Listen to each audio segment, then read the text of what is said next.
Every month or so, Lindsay Smith drops it forward to keep us connected to new and already tried technology. She is one of Canada's leading women in tech, co-host of Get Connected TV and Radio, and the CEO of Massive Media. It is my pleasure to welcome Lindsay Smith back to Studio 4 to tell us more. Oh. Happy New Year. Happy New Year to you too. Were you a CEO last time we talked? Always, yes. I've been doing it since I was 21. Really? Yeah, well, when you start your own businesses, you can give yourself all these fancy titles. Of course. Well, yeah. I'm the president of Fanny Kiefer Productions. Exactly. One employee. I've had big company, that Fanny Kiefer Productions. Yeah, well, and my business extremely is profitable. Sometimes one, sometimes up to 50, depending on what the business venture is at the time. So. And what do you do at Massive Media? We produce events for business professionals like yourself to learn more about how technology can help them in their everyday business. So we basically take all the geek speak out of technology, teach them about hardware and software and things that are really going to empower them in the digital world. Example, starting a small business, don't know much about technology, want to make it efficient. Exactly. How do you start your first website? How do you use email marketing to be efficient? And we're dealing with companies and sizes from 5 employees to 250. So we'll do events across Canada. Our next one's actually coming up in Vancouver on April 1st and in Toronto on May 7th. And we basically get technology leaders together to share with the business professionals what they can do in their business. Conference environment is also, we also have displays and interactive exhibits for people to check out. In this economy, I suspect your business will boom right along. Yes, events are doing very well in this economy because people are looking for to generate business, and they realize that you always have to go back to face-to-face networking. But what you are seeing, I mean, the CES show, Consumer Electronics Show, that just took place down in Vegas, their attendance did drop about 20% this year. It was about 140,000 last year, down to 100,000 this year. Why is that? Well, there's a lot, the way the events world is moving is actually modeled a lot after what's happening on the internet right now. So social media is empowering the everyday user to contribute thoughts, have a say in what's going on in the world around us. Bloggers are the new journalists, right? They're the first ones to kind of report on what's going on out there. So you're seeing the traditional events of like trade shows and people where you're lecturing at someone and people are all gathering around a thought leader. Right. People now want to engage with the thought leaders and with each other because you're going to learn a lot more from that type of environment. And they want to learn in smaller groups, in smaller pods of people so that they can engage more.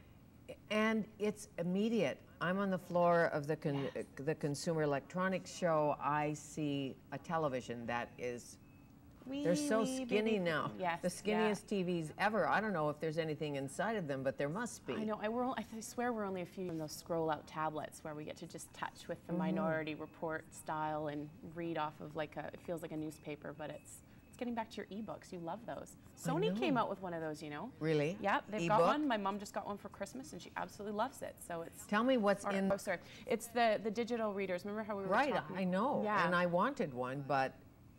You didn't I get have one? that shopping gene. Oh. You know, So I didn't get you're one. cut off. I also want an iPhone. I mean, there's, you know, I have a list. Beauties. I saw your iPhone, and then my one, you know how bad that is. Oh. Then she says, look what I can do, and look where I am.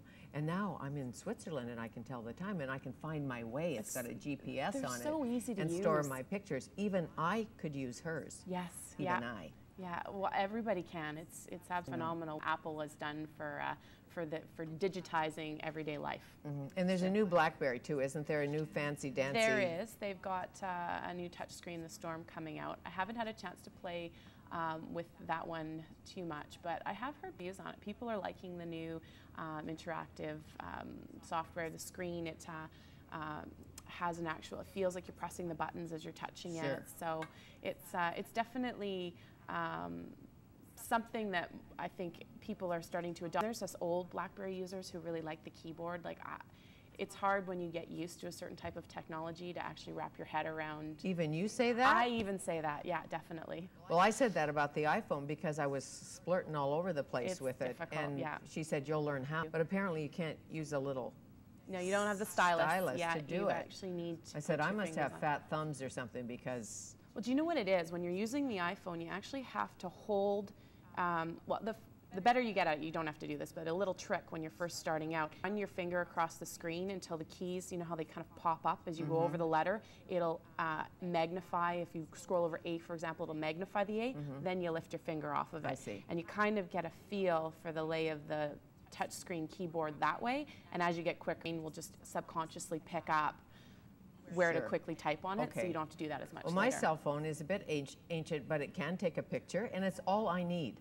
We're talking about what do you want and what do you need, and I don't travel internationally on business. You know, I don't need a fancy gadget. Well, I mean, I think that you're seeing a lot in the consumer marketplace right now. You're seeing a lot more smartphone technology. So that is the ability to have your calendar, your email, your phone, your GPS system, everything all in one place. Now, you say you don't need, you're not traveling for business, but you're a very busy woman. You've got things on the go all the time. A calendar is probably essential to you. Probably using task software as well. Are you? No. You don't use? You have assistants, don't you? I have a day timer. Oh no, you don't. It's Prada. Fanny, tell me no. I do. I write longhand.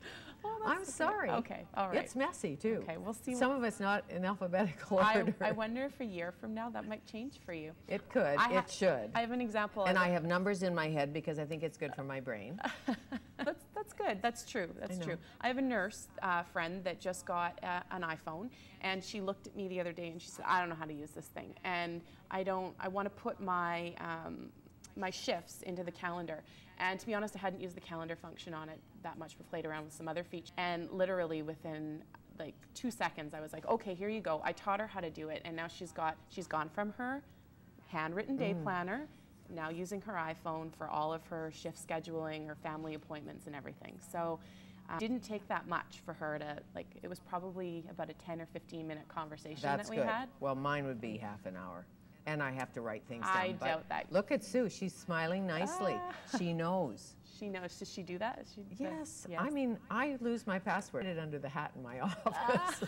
It's not good, Lindsay, but I know I'm the exception to the rule. I don't know. I don't believe you. You're a smart cookie. Well, I'm smart enough, perhaps.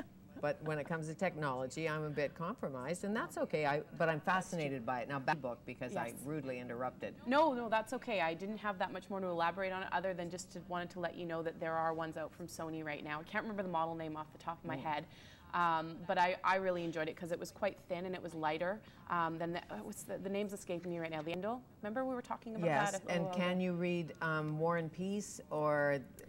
You download it from different, you download it from different sources on the internet. But there's lots of variety is my point. Yes, you can download pretty much anything nowadays.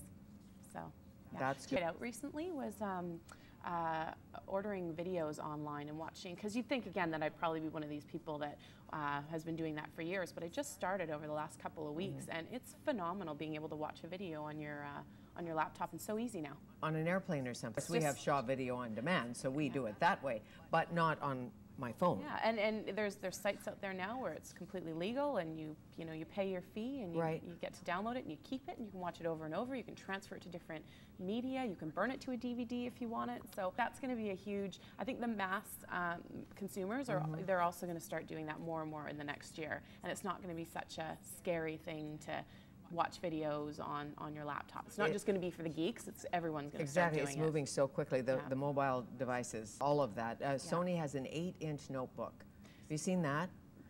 Notebook computer, and it's like small.